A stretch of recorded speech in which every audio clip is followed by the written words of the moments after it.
There was one and then there was none. One, I seen Mark Melbourne, two in there earlier. Where you at, buddy? I seen David FL in there.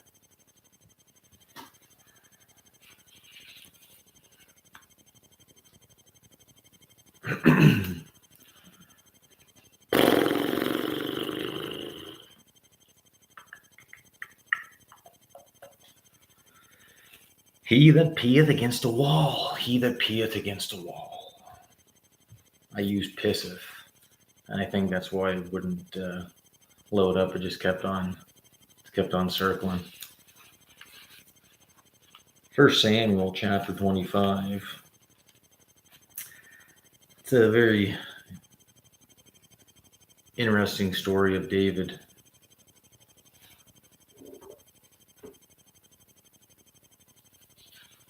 And just what kind of a individual David was, especially in his more formidable years.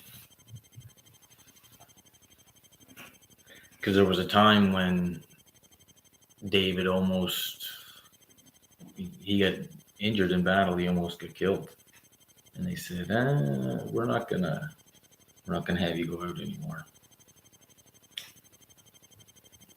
And that was kind of at a rough time for David.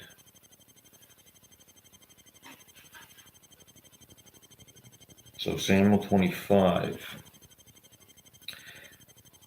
And Samuel died, and all the Israelites were gathered together and lamented. It takes me a while to get my voice accustomed here because I just heard a cat.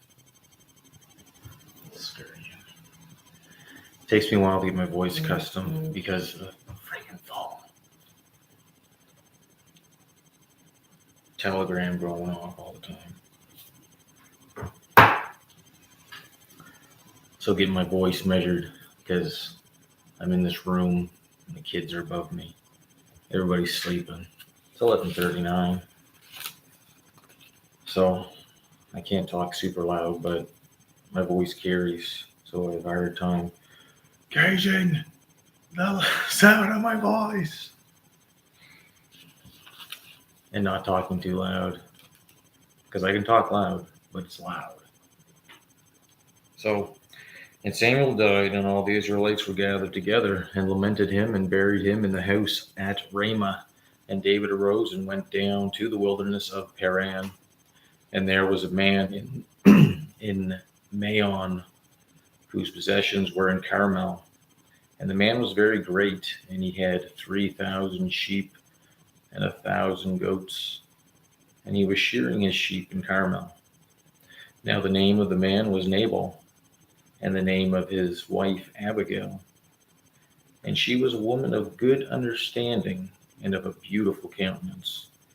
But the man was churlish and evil in his doings, and he was of the house of Caleb. Now it doesn't matter that he was of the house of Caleb, but when it says he was churlish and evil in his doings, just meant that he was a great man. He had many possessions, but he wasn't necessarily a good man. You know, he obtained his things by, probably working hard, but probably by not really helping anybody out either, and not, the kind of guy, just kind of churlish, right? Hard to get along with. Industrious, like I say, he's got his own things, but he's just not a very pleasant individual, right? So he was of the house of Caleb. And David heard in the wilderness that Nabal did shear his sheep. And David sent out 10 young men, and David said unto the young men, Get you up to Carmel and go to Nabal and greet him in my name. So he sent his men out to go and meet Nabal. Okay, they've been out in the wilderness and they're getting hungry. Okay, they've been out battling the enemy. So go ahead and greet Nabal and tell him that you're coming in me, David. So, and thus shall ye say to him that liveth in prosperity, Peace be both to thee, and peace be to thine house, and peace be unto all that thou hast. So David's, sending a, buttering him up message, because David, needs Nabal's help. And so he's going to be very kind and hospitable and very gracious and humble in going to Nabal. So, and now I have heard that thou hast shearers. Now thy shepherds which were with us, we hurt them not, neither was there aught missing unto them, all the while they were in Carmel. Ask thy young men, and they will show thee. Wherefore let the young men find favor in thine eyes, for we come in a good day. Give, I pray thee, whatsoever cometh to thine hand unto thy servants, and to thy son David. And when David's young men came, they spake to Nabal according to all those words in the name of David, and ceased. So they didn't say anything else. They said exactly what David told them to say, and that's all. Okay, that's all. That's it. Right? And Nabal answered David's servants and said, Who is David? Who is David? And who is the son of Jesse? Who's David? Who's the son of Jesse? Right? So this is the churlish attitude. He doesn't really give a rip who David is. Okay? There be many servants nowadays that break away every man from his master. So David, not being king, but under Saul, right, is going out and he's working for Saul. But, Saul has his jealous times with David, right? Remember when the damsels, when they were saying, Saul has slain his thousands and David his tens of thousands. So Saul was bitter by times against David and the fame and glory that he had. And so Nabal was pointing out this idea that David was stealing servants from Saul for David's cause, that David had this intention that he was going to take the throne from Saul. And that's what Saul also thought. And that would be the case, but not because David schemed it, but because God took the throne from Saul and gave it to David. David, a man after God's own heart. Who's in the chat? Hey, David. David from Vancouver, BC. Good to see you, David. I recognize that name in a few of the chats. East Coast Canadian, maybe Raging Dissident, a few other guys. I know I've seen you around. Green-Eyed Okie 13. I've never seen you around, Green-Eyed Okie 13, but welcome. Good to see us. Good to have you out. So I'm going to continue on. We're talking about David and his dealings with Nabal. So Nabal is not receiving David very well. And he's definitely not receiving the servants of David very well. And he's in fact being very cocky to the servants, right? He's being very cocky to the servants. So he says, Shall I then take my bread and my water and my flesh that I have killed for my shearers and give it unto men whom I know not whence they be? Am I just going to give my stuff to you just because you came and said you're come by David? Who the F are you? Right? Who the F are you?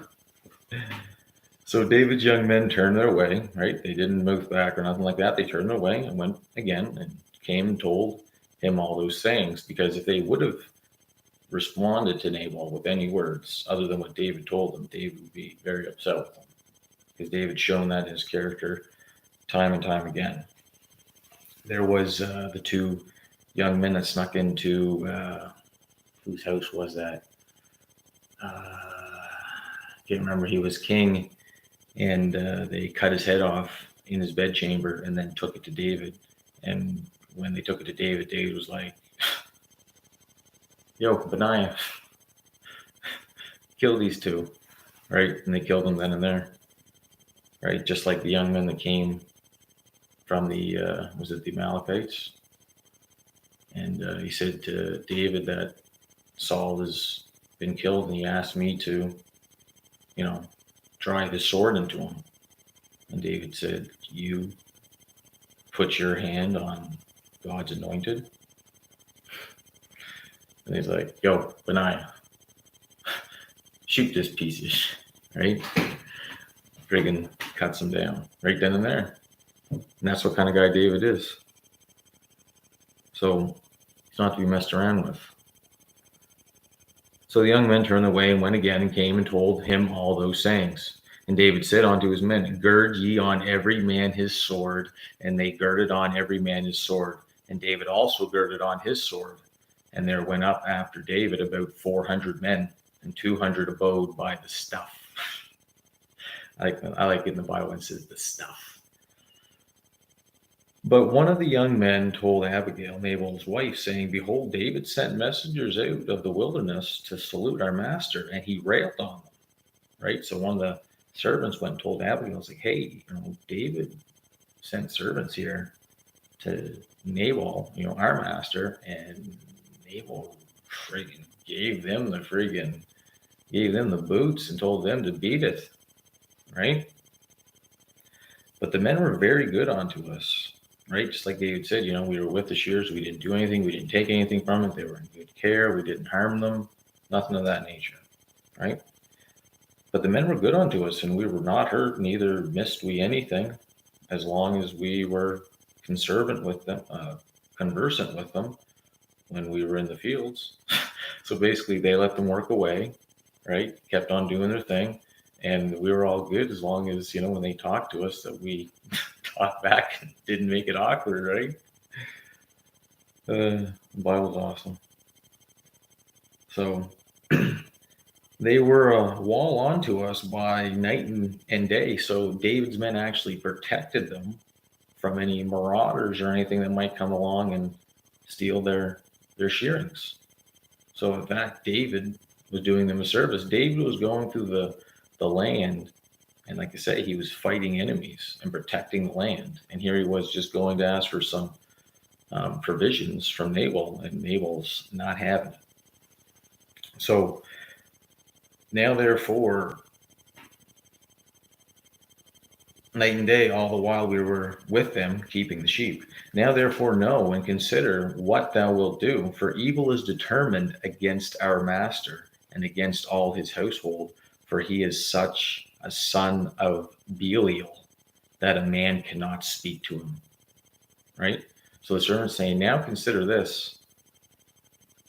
Evil has been determined against our master because how he's treated these young men and treated David.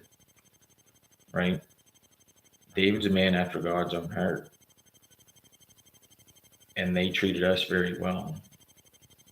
And then our master treated them like crap. This ain't good. This is a disrespect that's not going to go unanswered. Right? And this is going to come against our master and against this whole household. For he is such a son of Belial that a man cannot speak to him. Right? He's saying like he's so pig-headed that no one can even speak to him. Right? So now we're all dead. That's what the servant's saying.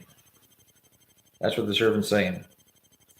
Then Abigail made haste and took 200 loaves and 2 bottles of wine and 5 sheep ready dressed and 5 measures of parched corn and 100 clusters of raisins and 200 cakes of figs and laid them on asses.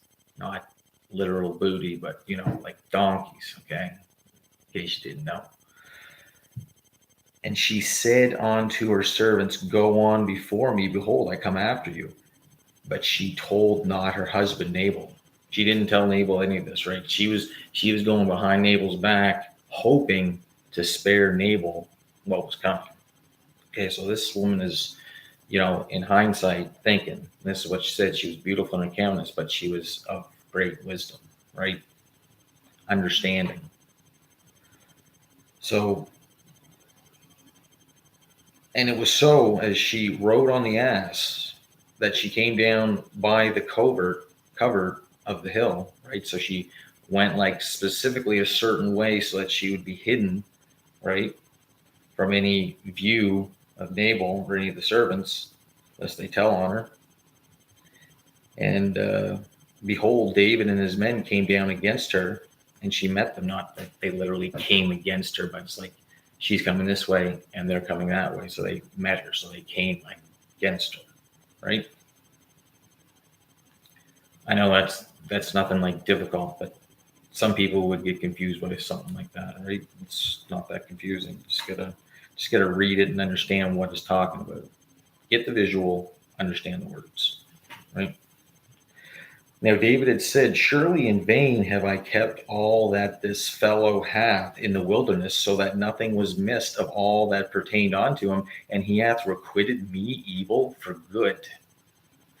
So and more also do God unto the enemies of David, if I leave of all that pertain to him by the morning light, any that pisseth against a wall. Right? So David's saying, by morning, anything that pisseth against the wall is dead. I'm cutting it off. I kept his shears safe in the wilderness. And this is how he repays me with these words. This is how he repays me. May God do so and more to the enemies of David. I swear by morning light there won't be any man left that pisseth against the wall. David's ticked. He's mad. He is mad. And when Abigail saw David, she hasted and lighted off the ass and fell before David on her face and bowed herself to the ground and fell at his feet and said, upon me, my Lord, upon me, let this iniquity be, and let thine handmaid, I pray thee, speak in thine audience and hear the words of thine handmaid. Let not, my Lord, I pray thee, regard this man of Belial, even Nabal, for as his name is, so is he. Nabal is his name, and folly is with him. But I, thine handmaid, saw not the young men of my Lord, whom thou didst send. Now therefore, my Lord, as the Lord liveth, and as thy soul liveth, seeing the Lord hath withholden thee from coming to shed blood, and from avenging thyself with thine own hand, now let thine enemies and they that speak evil to my Lord be as Nabal. Ooh. Right? So that's a pretty big thing. She's like throwing herself on the ground and saying, please don't let this iniquity fall. Let this iniquity fall upon me and not everybody else in the house, but anybody, that's of the house that speaks evil against David, against the anointed of God, right? Nabal is the man's name. He is a son of Belial. Nabal is his name. Do whatever you want to him and anybody that speaks evil of you, but, don't hurt those that are not saying these things, right? I had no idea, right? So she's throwing herself out there, throwing herself on the grenade, right? Because she knows that she's not going to change Nabal. She's married to him. She's been with him for a while, right? So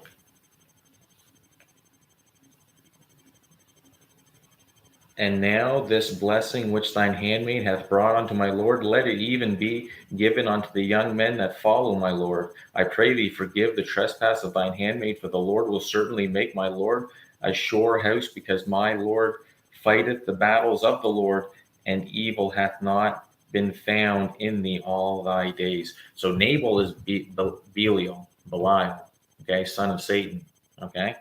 She's calling David Lord, okay? She called David her Lord. Lord means Baal. She's calling David Baal. David's Baal. David's Baal. No, she's calling him Lord in contrast to Belial, right? Because people want to make this thing when they say Lord, they're saying Baal. Well, here's a direct contrast. You think he's talking about Satan and then talking about David being Satan too? There's people out there that they look for words and then they go and they find these meanings on the internet and then they just run with these stupid things like Lord means Baal, a landlord, the Lord of the manor, right? Lord. She, out of reverence, called David Lord, not God. She's not calling him Jesus, but she's having reverence for David, calling him my Lord. Okay? But she's also reverencing God, isn't she? So she's not calling David God, right? There's nothing messed up about this, right? Not at all. She's being very humble and respectful to David and to God, right? So I pray thee, forgive the trespass of thine handmaid, for the Lord will certainly make my Lord a sure house. Talking about David, to make you a sure house, because you fighteth the battles of the Lord, right? Because David is a man after God's own heart, right? Again.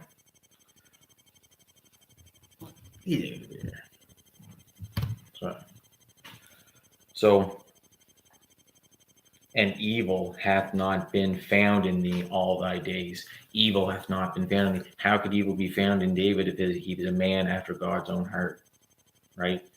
David's heart was right before the Lord, even if you don't agree with some of the stuff that he did. It was right before the Lord, except what happened with Uriah and Bathsheba. And it makes mention of that too. It specifically mentions that. Save what happened there. And Nathan the prophet goes and scolds David, right? And David, it hits him. It hits him big time, what he did. And that messed him up for a long time.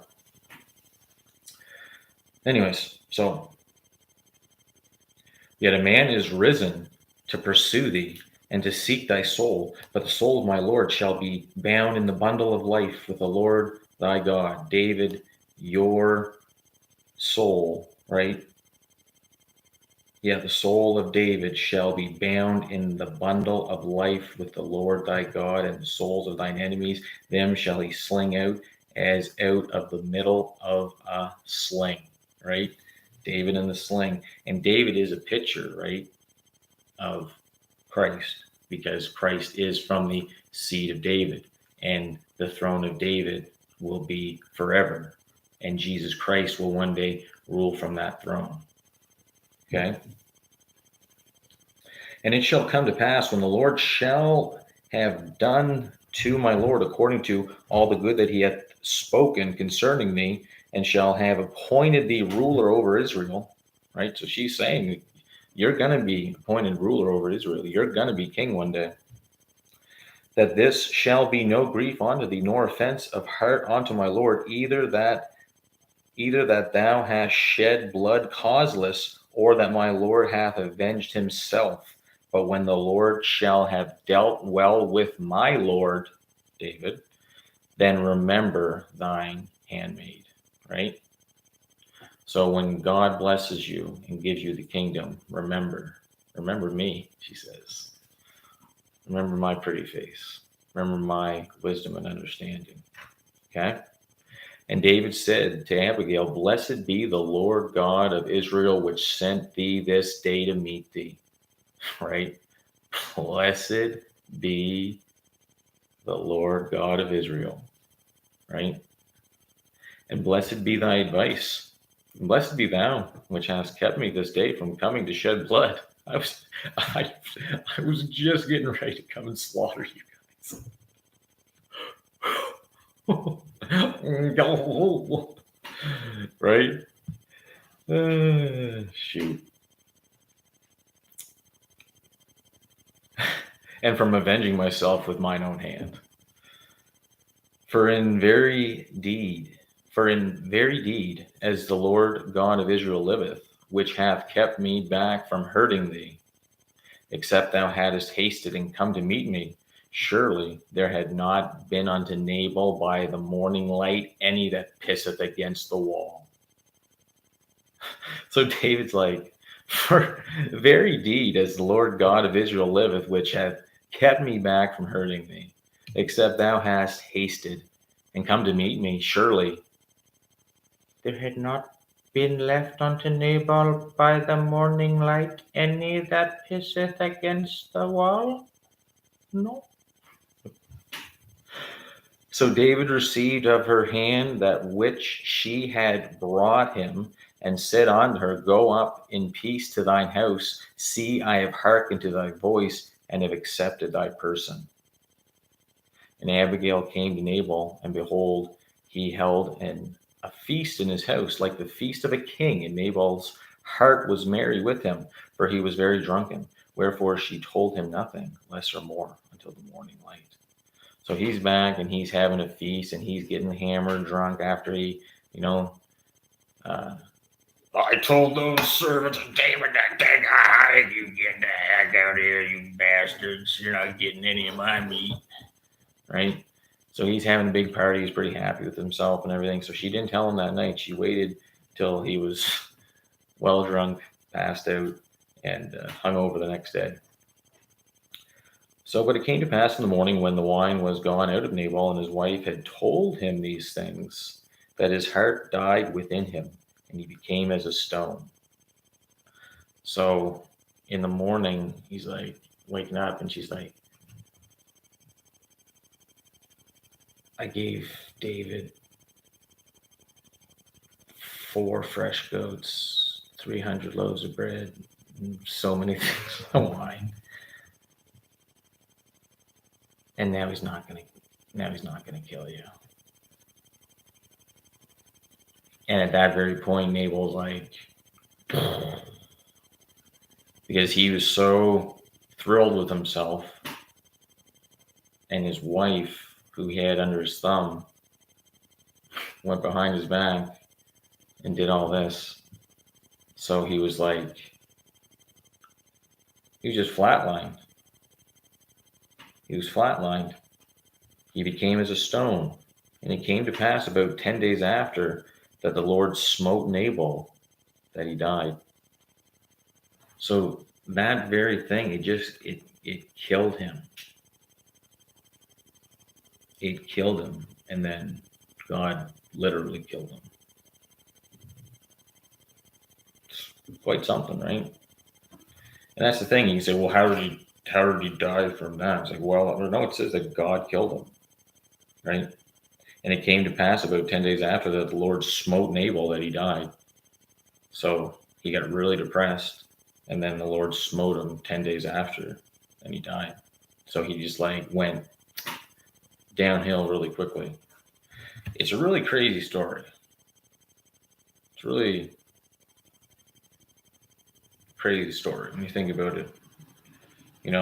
This man, he had obtained all these things, and he had all this wealth and all these good things, and then he decides to mock and ridicule the anointed of the Lord, who did work for him, that profited him because he protected his shearers so that they could get their shearings and take it back, sell them, make more money for him, right? David was out helping those of Israel that were out in the countryside. He just needed some food, needed some provisions for his men. And somebody of great wealth, right, and much fortune, well, jeepers, you must have a little bit to go around, right? But he was so proud and so full of himself, and that he had gained all that he had. And whatever his means were, like I say, he probably was a little bit of a scoundrel. He probably did some underhanded things, right? Probably scam people and probably use people and just, the type. And he wouldn't give any glory to God. He's, who is David? Who is Jesse? Right? Well, David's going out and fighting the Lord's battles, didn't you know? So it smote him that his wife betrayed him as she did. His wife chose the Lord over him. She didn't leave him. She basically saved his life. But in saving his life, it killed him. Yeah, that's right, green-eyed girl. Green-eyed girl. Green-eyed Okie, 13. Yeah, he had a lot of pride.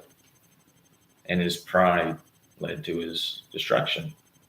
And it happened in a very quick succession of time. 10 days, in fact. So when David heard that Nabal was dead, he said, "Blessed be the Lord that hath pleaded the cause of my reproach from the hand of Nabal, and hath kept his servant from evil. For the Lord hath returned the wickedness of Nabal upon his own head." And David sent and communed with Abigail to take her to him to wife. So this is pretty interesting. So David heard that Nabal was dead, and he said, "Blessed be the Lord," right? "For he hath, pleaded the cause of my reproach from the hand of Nabal, and kept my servant, his servant, from evil." So basically, he kept me from killing all those people. It kept me from slaughtering that whole group of people by sending Abigail, right, in her wisdom and her beauty, and bringing me the provision. And then because of that act and because of her wisdom, right, I didn't do that thing that I was going to do. That wickedness now cannot be laid upon me, Lord. And then you went ahead and killed Nabal anyways. So, David and the Lord are quite tight, boys and girls. And you say, that's a pretty crazy story that God would do something like that. I said, well, shoot. He knew who David was.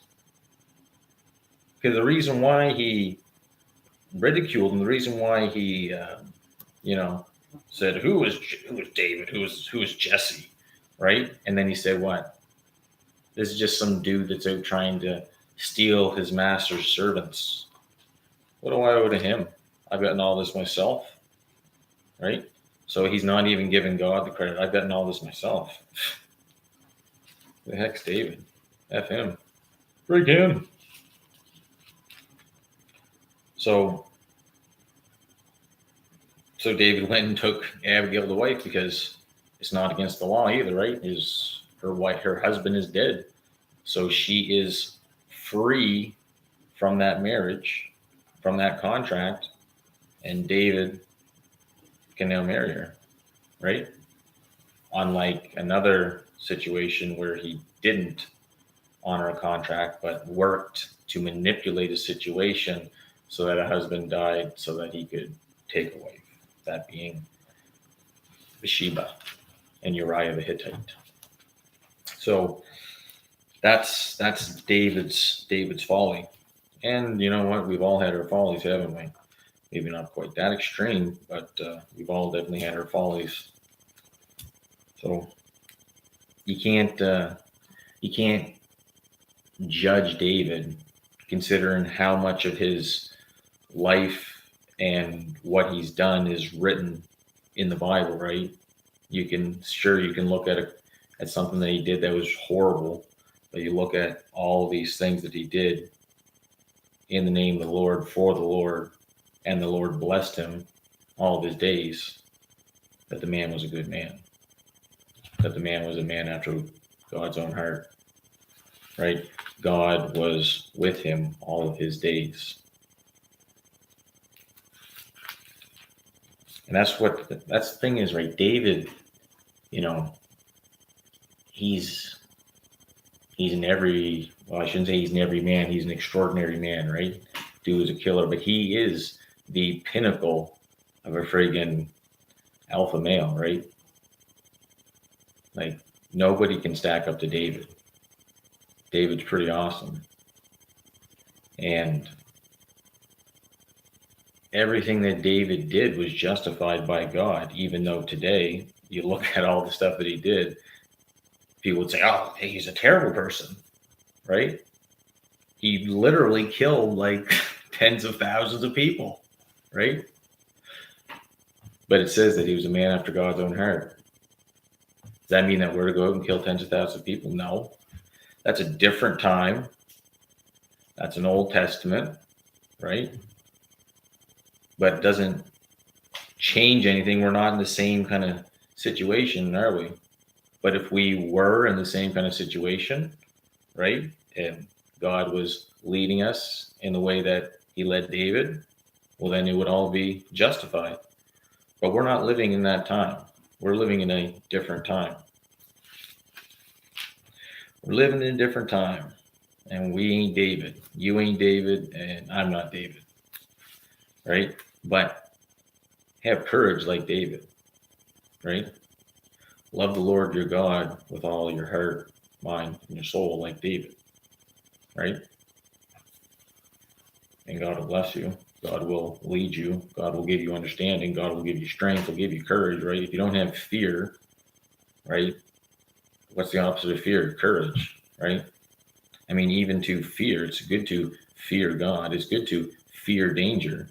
It's what you do in fear, right? But fear in the sense that, right? That doesn't do anything for you, especially in an actual situation, right? Being scared and tensing up and not being able to act, think, or do anything, that's death, right? It's like if you're doing any sport or anything like that, if you don't go 100%, 110%, you're going to get hurt. Like playing hockey. If I'm going to hit a guy, I haven't played hockey in a while, but when I used to play a lot of hockey, I wasn't going just to run into the guy. I was going past the guy. I'm looking to go through the guy, right? Because my objective was to knock him on his ass, right? My objective was to have my will over his will, right? And if you don't go 100%, if he's going more than you, well, then guess who wins? Not you. But you got to know when to pull back too. And David knew when to pull back. David was ready to go 110% on Nabal and his whole friggin' plantation. But because Micah came down, right, and threw herself before him and gave him all the provisions, right, did on such a display of humility and just overall caring for, again, all of Nabal's people, the servants and the whole household, right? She did what she did out of faith in the Lord and out of faith that she had in David. Therefore, she called David her Lord. So, even that in itself, that's a woman that is, not in really any position of power, especially in that situation, but she held a whole lot of power in that situation. She held all the cards, right? She held David at bay from killing Nabal, right? She stood in the gap, right? But because Nabal was evil, right, and the son of Belial, son of Satan, a useless person, right? Because all he did was make gain for himself continually and just fill his own belly. That's why it says after he refused to help David, he went back and had a party and got hammered, had a huge feast. So proud of himself. And when the servants of David were come to Abigail to Carmel, they spake unto her, saying, David sent us unto thee to take thee to him to wife. And she arose and bowed herself on her face to the earth and said, Behold, let thine handmaid be a servant to wash the feet of the servants of my Lord David. And Abigail hasted and arose and rode upon an ass with 5 damsels of hers that went after her, and she went after the messengers of David and became his wife. David also took Ahinoam of Jezreel, and they were also both of them his wives. But Saul had given Michal, his daughter, David's wife, to Pheltai, the son of Laish, which was of Galum. And that's the end of the chapter. So at the end of the chapter, David gets his wife, Abigail, and you're like, oh, that's so sweet. And then she brings these damsels with her. And then the next paragraph, David also took Hinoam of Jezreel, and they were also both of them his wives. So it's like, so it's like, yeah, I kind of like her too. I like the look of that. So but then Saul, right, while David's gone, he turns around and gives David's other wife, Michal, to Pheltai, the son of Laish, which was of Galum. So he just gave David's wife away. And Michal was Saul's daughter. Okay? And the whole thing there was Saul's like, you bring me 100 foreskins of the Philistines tonight, she's yours. So David's like, you want 100? I'll do you better. He's like, 300 foreskins. Count them. Just a sack of foreskins. He's went out and just freaking slaughtered 300 men and cut the tips of their members off.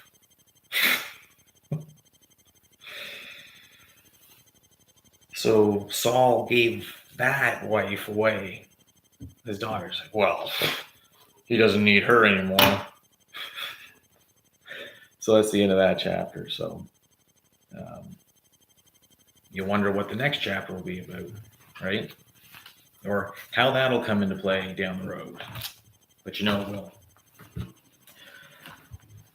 So David is a man after God's own heart, and we should be men after God's own heart. We should be women that are a beautiful countenance and wise and understanding, right? That can see things happening and can know how to stand in the gap when it's necessary. When you come between two rocks, right? Like Nabal.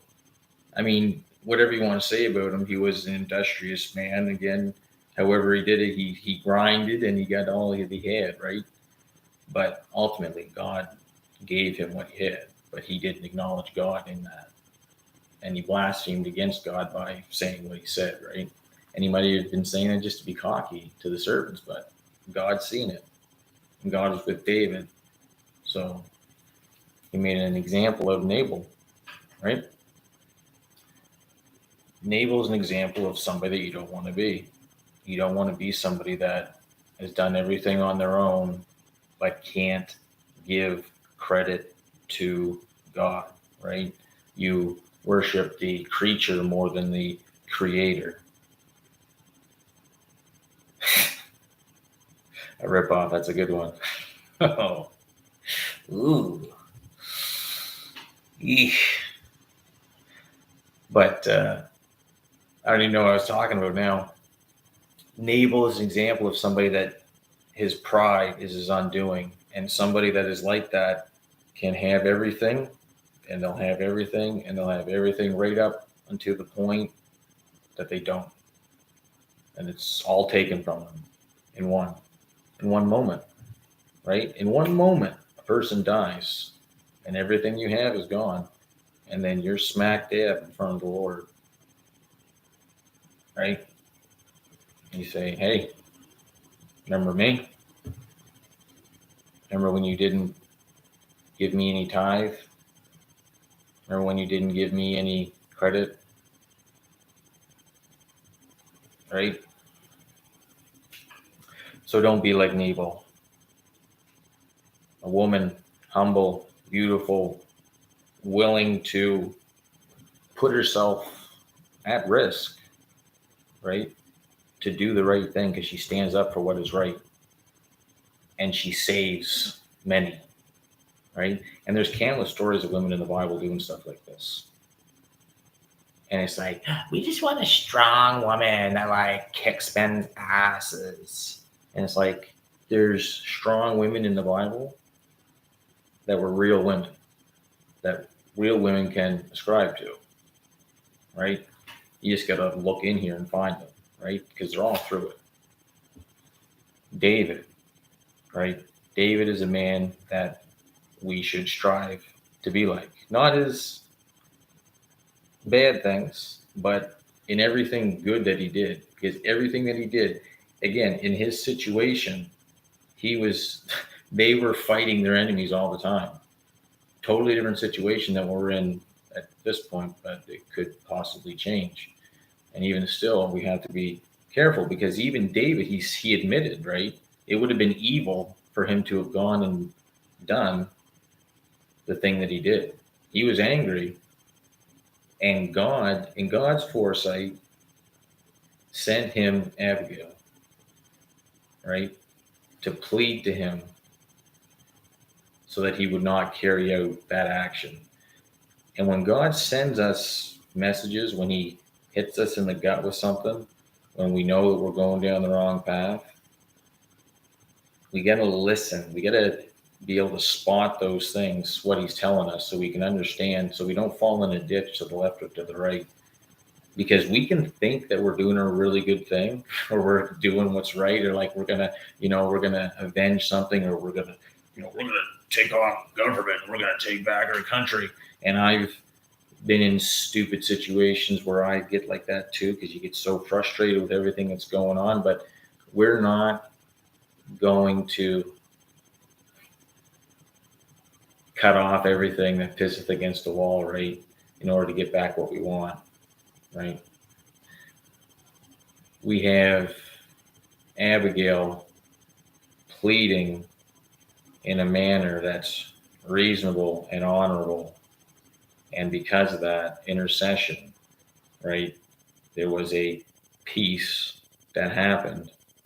And even in that peaceful exchange, God still served up a dish of judgment on David's enemies, kept David from the evil thing, carried out judgment on Nabal.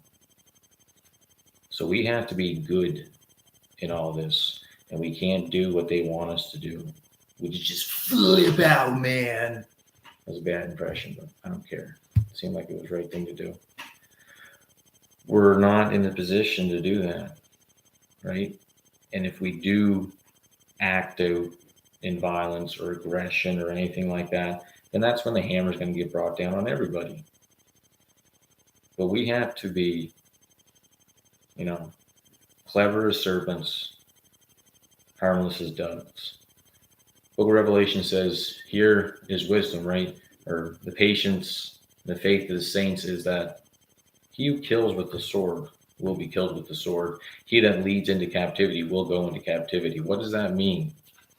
What does that mean? Here's the faith and the patience of the saints. Is it saying that if you're a Christian in the time to the end, and if you take up the sword and try to fight and you kill, that you're going to be killed? I think so. Does it mean that if you say, I'm not going to pick up the sword, but I'm going to be peaceful in all this, and I'm going to lead others, and you're going to go into captivity because eventually they're going to get you? Or is it saying that those that kill you with the sword, they will be killed with the sword? Those that lead people into captivity, they will go into captivity at the end of all this, right? Here is the faith and the patience of the saints. Can it mean both of those things? Right? So we have to be careful. And we have to be careful what we say. And that's something that I got to do. I got to be more careful with the things I say because I get very worked up. And so sometimes maybe doing these streams late at night, I'm going to run out of juice. Doing these streams late at night, I have to kind of keep down. So maybe that's a good thing because then I don't get too explosive and say anything too stupid. So 5 people here tonight. 5 people. That's awesome. Haven't done a live stream on this channel for a while. And the last one I was doing on the Peter Branscombe channel, I wasn't getting very many out. I'm going to end it here soon because the battery's going to die in probably 5 minutes. So you spoke of being paralyzed with fear a few minutes ago and how weak that makes us. I am in that state right now. I know I am strong, but I am in fear of going forward. Yeah, well, we're all kind of in a little bit of fear going forward because we don't know exactly what we're supposed to do, right? So that's why we have to rely on the Lord to know when to move and when to stay, right? Just like the cloud that moved in the wilderness, right? When the cloud moved, they moved. When it stayed, they stayed, right? And we got to be the same way. So we can't act out with the first thing that comes to our mind because oftentimes, we got a gut feeling and then we got that kind of over emotional, kind of hyped up feeling that we have sometimes where we think that we're going to do something. And oftentimes when we think we're going to do something, we usually end up doing the wrong thing. Or we, like what David was going to do, right? What was meant for evil ended up being made for good, right? So we got to be careful with what we do. Yo, Camo, how you doing, bud? Good to see you. Good news, Bear. Pissing against the wall actually means one who prays to other gods than Jesus. Well, in this case, it was actually talking about pissing against the wall because males piss against the wall. I piss outside against a wall all the time. If you live in the country, it's one of the things that you do. You go outside and you piss. Sorry about that, Green-Eyed Okie 13, for that description. But you're not incorrect in what you're saying about the praying to other gods than Jesus, but it also has a real meaning of males, right? Males piss against the wall, right? Whoever pisses against the wall. So I'm going to cut off everybody in that house. That's what it means in that situation. But very good point.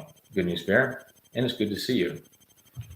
That's one thing. I'm not a person, I like to fight. I like conflict, but I only like it because I like the resolution of it. So don't take any offense, Good News Bear. I understand what you're saying, but I like to talk these things out. Thank you for the words of encouragement. Well, thank you for coming out. I appreciate everybody that's come out tonight. But my battery's going to go dead, guys. So I really thank you guys for coming out. But you are right. In the end, there will be nobody that, but when Jesus returns, that's able to piss against the wall. Because there'll only be one person sitting on the throne ruling with the government on his shoulders, and that's going to be Jesus Christ in the millennium. So, yeah. I get what you're saying. Good news, Bear. So, hey, Linda, good to see you. I'm sorry I'm going right now, though, Linda. I'm sorry. But thank you for coming out. David L., thank you for coming out. Green-Eyed Okie 13, thank you for coming out. I don't know if I've seen you before, but welcome, besides tonight. And Camo, have yourself a good night, bud. Everybody else that maybe is not saying anything in the chat, thanks for coming out. Thanks for watching. God bless you all. Go with God. Believe in Jesus Christ, and thou shalt be saved. That's the biggest message of all. It's not to be a wuss, and it's not to cower out or to duck out anything. It's not a way out that, oh, I'm just waiting for someone to come save me. No. We're all going through all this. We all got to endure through this. One day Christ is going to return, and he's going to, restore everything. But until then, we are in this world. So I'm not naive. I'm not thinking that everything's going to be roses the whole time. I've been well aware for several years, many years, upwards of 15 to 20 years of what the future was going to be, right? And now we're getting closer and closer. So believing in Christ is not putting blinders on to what's going on in the world. Understanding who Christ is and what the future is That is how you have hope and understanding and all this black pilled nature that we talk about, all this, when just everything that's going on, right? It's very black pilling, but there is hope, right? There's Christ pilling, and that's when Christ returns, right? Because he is going to restore the earth. He's going to heal the nations, right? It's going to be incredible. It's going to be a time that no one has ever seen and no one will ever be able to believe. They're going to try to set up a false version of that before, but that'll come crashing down. Were you always faith-based, Peter? Yes, to answer.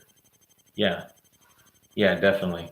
But my faith has grown, right, as I've gotten older, as I've gotten away from things that, tarnish my spiritual walk, right? It's been a process because I've been here and then I've been up and I've been down and I've been here and I've been all around, right? And so the Lord hasn't left me. The Lord stayed with me, even though I tried to veer away and whatnot. He's always going to bring you back, because it says that no man can pluck you out of his hand, right? No man, once the Lord has you, can take you from him. If the Lord truly has you, right? If somebody can take you away from God, well, then you were never his to begin with, right? So that's something that people need to understand too. And the only way to understand God and know God is through his son, Jesus Christ. And Jesus Christ was sent so the whole world could understand this. So with that, have a great night, everybody. I'm bad at doing endings. Take care. Peace out. Later. End.